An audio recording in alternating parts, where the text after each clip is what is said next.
My name is Derek Tavares from Mattapoisett, Massachusetts, and I've been playing the game of golf for roughly 33 years. So.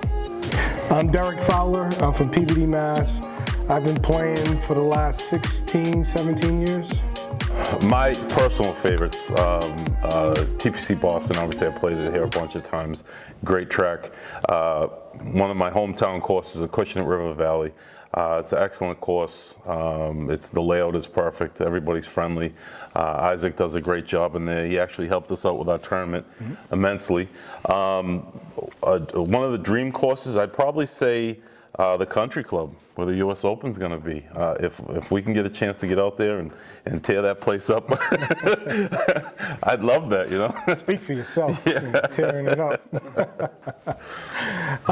For me, I have a long list of tracks that I like to play. I love Pine Hills. Yeah. I like Waverly Oaks. I like Ipswich Country Club. Atlantic is like a hidden gem. We play there a lot. Derek and the guys introduced me to Acushnet River Valley. I had never played there before. I ended up playing like 6 times there, and we ended up having our inaugural tournament there. Great track. Front 9 is different from the back 9, which I love. But as far as like a dream course that I love to play, I also have to mention Crump and Fox. Crump and Fox out west is, if you never played it before, take that drive if you live out in the east. It's a great course. Myopia Hunt, I think would be a dream course for myself to play at the Country Club, and I also love it here at TPC Boston. Yeah.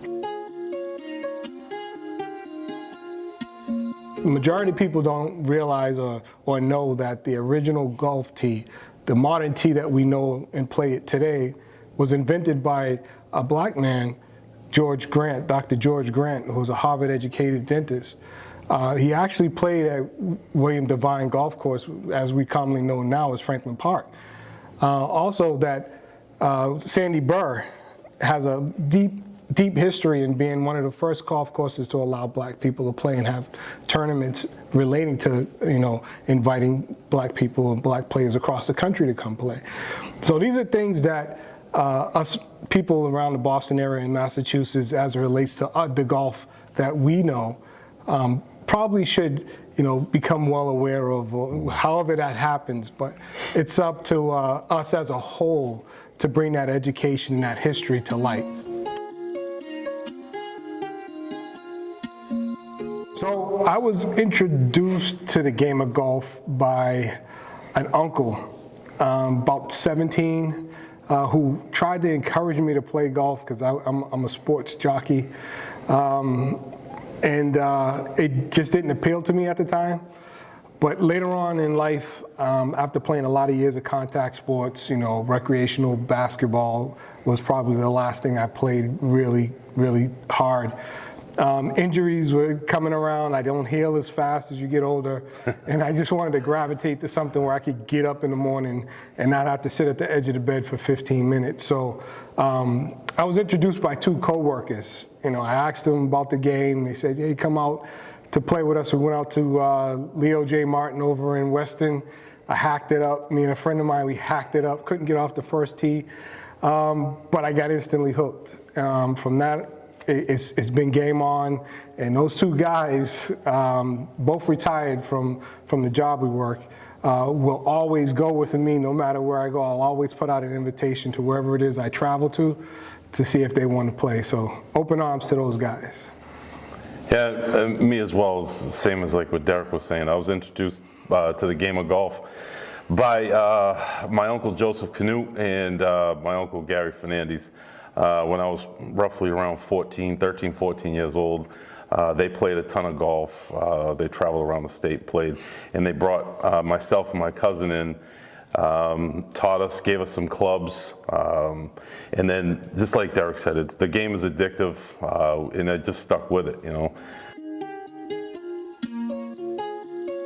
It's not what I do individually, it's what we're doing as a group.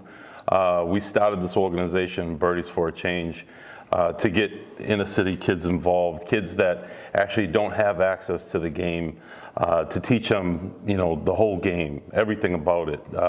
Not even playing golf, but just all the aspects of golf. And it just that's kind of open up doors and opportunities for, kids that wouldn't even think to play golf. They'd rather play, basketball, football, baseball, whatever it may be, the main sports. But now we're working to get these young children involved into the game. So yeah, and just to add another note to what Derek was saying, it's an industry-wide objective. We don't want to just seem like we're putting kids in a box and just saying you got to be like the best golfer, you got to play golf. Yeah. We want kids to understand that there's so many ancillary, jobs and careers that attach to golf that you can actually get into and flourish. So that is our real main goal, is just to get them into the game, into the industry as a whole, and just grow from there.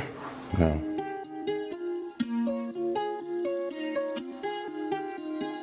As a person in society, it should be an extension of what you would want to have done to you.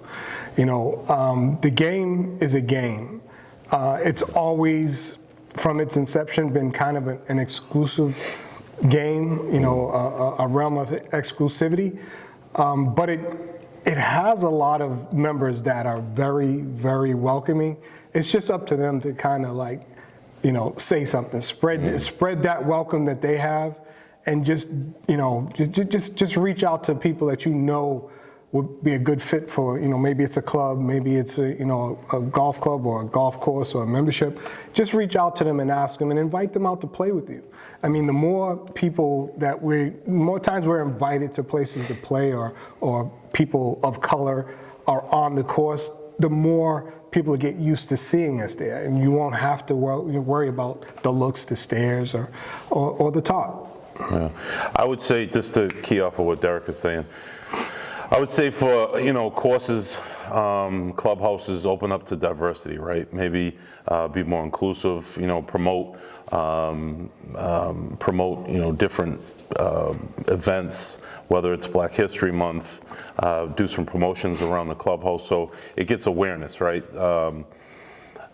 I think that's probably the easiest, and then training, it's just, we're all human, right? We're all here just to enjoy the course just like everybody else. So I think just being more diverse and inclusive would help everybody out.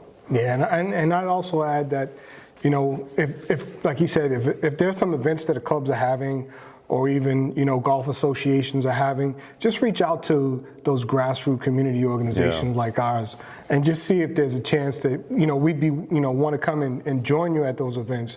Like I said, the more, people of color show up to these events, the more you start to understand, we're all the same. Yeah. We all play the same game, and that game does not discriminate. You know what I mean? So it's just one of those things where people just, I would hope that people in the industry, not necessarily people individually, people in the industry would do something to kind of reach out to those that are actually, needed. Grassroots organizations like Birdies for a Change, there are probably 20 others that I can't name at the moment in Massachusetts, but it's up to those corporations and those golf courses and its membership to reach out to those organizations, not for those organizations to go and knock on their door. Yeah. So another thing about getting out this year, for what I'm looking forward to, and I'm sure Derek is too, for the year 2022, is getting out and hitting the pavement again, driving Birdies for a Change out there, getting our information out there, expanding our business, getting more folks involved, getting our tournament going. Looking forward to our tournament this year. It's going to be a big one. So we got a lot of things in the pipeline right now. So I'm looking forward to that. And again, where do they go if they're trying to get involved? Birdiesforachange.org.